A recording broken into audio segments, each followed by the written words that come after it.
И здравейте на всички, добре дошли за втори път. Ще си говорим за Тото, която тази тема е много гореща в момента. И искам да си кажа пак моето мнение към Тото. Тото загуби голям спонсор заради скандалното видео с Тити Папазов. Затова сега искам да го чуем този текст, защото текстът е много дълъг и няма как да го изчета хубаво и правилно. Затова искам да го чуем и след това ще си кажем мнението. И след това ще изгледаме клипа, където беше с Тити Папазов, при Тото, където беше на гост. Затова нека да започнем първо. Че са предприели всички мерки за прекратяване на сътрудничеството с певеца и влогър Йонислав Йотов Тото. На 1 август стана известно, че снимки на Тото са свалени от рекламни позиции в сайта на Пепси България, чието рекламно лице е той. Това бе предшествано от популяризиране на негово предаване от март с гост баскетболният треньор Тити Папазов, в което разказва как е остригал косата на приятелката си заради изневяра, а Йотов реагира, смеейки се. Поводът за акцента върху изказването на Папазов е случаят от Стара Загора, в който момиче бе обезобразено с макетен нож от 26 годишен мъж. Вечерта на 1 август Йотов се извини за липсата на критична реакция и обясни, че е премахнал клиповете. Днес от Пепси България пишат, че заявяват ясна позиция против насилието. Считаме, че действията ни трябва да се извършват при зачитане на човешкото достоинство и физическата безопасност. Quadrant Beverages се ангажира да подкрепя общество, основано на взаимно уважение и съпричастност, без злоупотреби, дискриминация или насилие. Ние няма да предоставяме трибуна на поведение, което не показва толерантност или насърчава тормоза и насилието, пишат от компанията. Други партньори на Йотов също реагираха на поведението му. В Фейсбук от Велинградския хотел Арте съобщиха, че отменят запис на подкаста му там, предвиден за 26 август. Така, сега искам да си кажа по мнението, което чухме всички заедно, че с скандалното видео срещу Тити Папазов, което се случи при Тото, което се прецака и в Пепси всъщност вече Тото просто изваден от Пепсито, от рекламата, която беше много рекламиран преди 2020 година, се сещам, че беше рекламиран, но крайна сметка Пепсите го изкараха все пак, но крайна сметка това нещо, според мен, искам да си кажа към хейтерите, защото ви хейтите в коментарите, 208 коментара, които съм ги гледал, почти всички съм ги изгледал, защото за тази гореща тема искам да кажа на всички хейтери, че Тото не е виновен за това, а Тити Папазов е виновен, защото Тити Папазов е казал това нещо, а не Тото. Тото просто реагира просто така, засмя се човека, защото той реагира странно, на него му стана странно и просто реагира така. И аз бих така реагирал, защото дори не Тото се смееше, а цялата публика от всичкото отгоре се смееше, не само Тото. Тото не се смя само. Смяха се абсолютно и цялата публика. Сега искам да изгледаме това видео. Извинявам за който, че издавам такъв тон, но крайна сметка за хейтерите, моля ви се хейтери, вие само знаете да говорите, но крайна сметка няма смисъл да хейтите Тото, а Тити Папазов. Защото Тити Папазов разказа тази история, но крайна сметка Тото няма вина.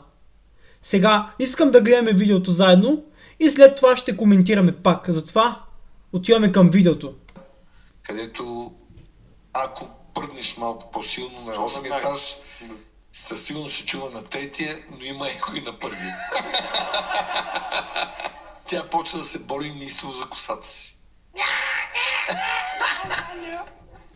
Не дава, дърпа се. И някакво звънение на звънеца. Тропане на вратата. И отварям и един бесен съсед. Да, разерен. Какво става? Изнасилване! Изнасилване. И аз съм стоп. Пострижка. На фризьора. Не, слушай. Георги Димитров. От обвиняем става в обвинител. Оп. Имам дар слово. Обаче, както е това на площадката на последния етаж. Да. Той е тук. Вече виждаш като от филма Топло цялата папарация. Съм събрал. Всички са събрал. И аз тогава целия си пътнец казвам, стоп. Да те питам. Какво ще направиш, ако фанеш жена ти да се чука с най-добрият ти приятел? Ще убия. Викам, виж каква е разликата. Аз само възпитателно я постривам. Ето, както чувате, не само тото се смее, а цялата публика. Дори му пляскат на този Тити Папазов. В крайна сметка хора, които са много хейтери, много знаят, вие казахте, че само тото се смее. Както виждате и цялата публика. Дори цялата публика дори дават аплаус. Аплаус му дават. Просто хората, за тях и това е смешно. Но в крайна сметка нямам думи просто. Нека да продължим до края. Чуйте. Тук преминахме проблема с съседите. Това е в Сухата река. Отиваме на Бъкси. Имаше заведение на Оборище и на Черковна. Ужас, аз живеех на Сухата река. Пристига един баскетболист, какво ви каза? И той почина. И вика, пред минката има полицейска кола. И аз, Ричардовското сърце, веднага звъна да има приятел полицай и отивам в тях. Викам, братко, да те питам нещо. Така и така, така и така. И той вика, бе, това е голям проблем. Остига ли е хубаво чисто глава? Викам, не, цялата, викам, тя не дава, викам, на дупки става. Вика, братле, да ти кажа. И както всъщност разбрахте, че крайна сметка това, което се случи, всъщност не само тото е виновен за цялата истина. Тити Папазов, защото Тити Папазов разказва тази история, но не съм съгласен с вас, с вашето мнение, че тото е виновен за цялата истина, защото тото неочаквано се засмя, защото той не очакваше това Тити Папазов да разкаже. В крайна сметка и аз бих така реагирал, както виждате и аз реагирах така, защото за мен това е един виц, ама се оказал, че е реално. Аз помислих, че наистина е виц и се шегува, но крайна сметка това се оказа, че е реално. Преди 30 години това било това нещо с Тити Папазов, който пострига приятелката си. Но крайна сметка не трябва да вините тото, а и цялата вина е на Тити Папазов, защото Тити Папазов разказа тази история, а не тото. Затова, хейтери, друг път да си знаете към кой да обръщате хейта. Затова направих втора част. Ако искате трета, бих направил трета, но втората част всичко разбрах. Ако ви е харесало, може да се абонирате за канала ми Семейство Александрови, както може да се абонирате за Тайната истина. Ще кача видео от четвъртък от 17, а петък от 15. Ще може да гледате как да се развиете в YouTube.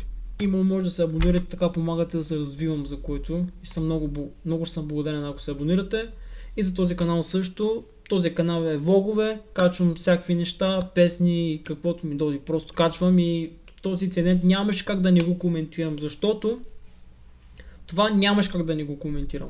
Особено за тото и Тити Папазов и така нататък. Тото няма вина, а Тити Папазов му прецака канала и му прецака дори и предаването, крайна сметка. Всичко е заради Тити Папазов. Той е виновен. Но това момиче, което се случи в Стара Загора, искам това само да кажа, което се случи в Стара Загора, е причината, че на Тити Папазов по същия начин насилието. Но за мен това не е по същия начин, защото това момиче е реално с мекечно ноше, такова нощче малко, но в крайна сметка това е моето мнение, че тото няма вина. Това ще ви кажа, че тото не е виновен за това. А ето този човек. Ето го. Този човек.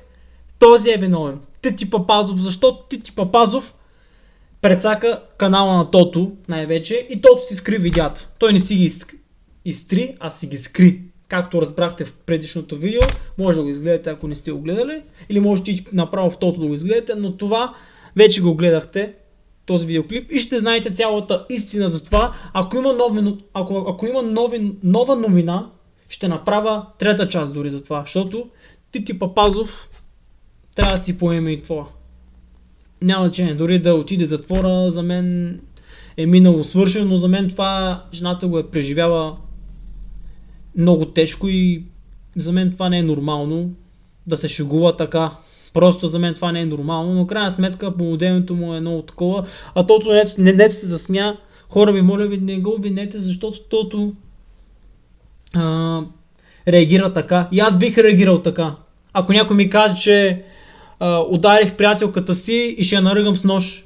И аз бих така реагирал, защото крайна сметка как да реагирам? Кажете ми.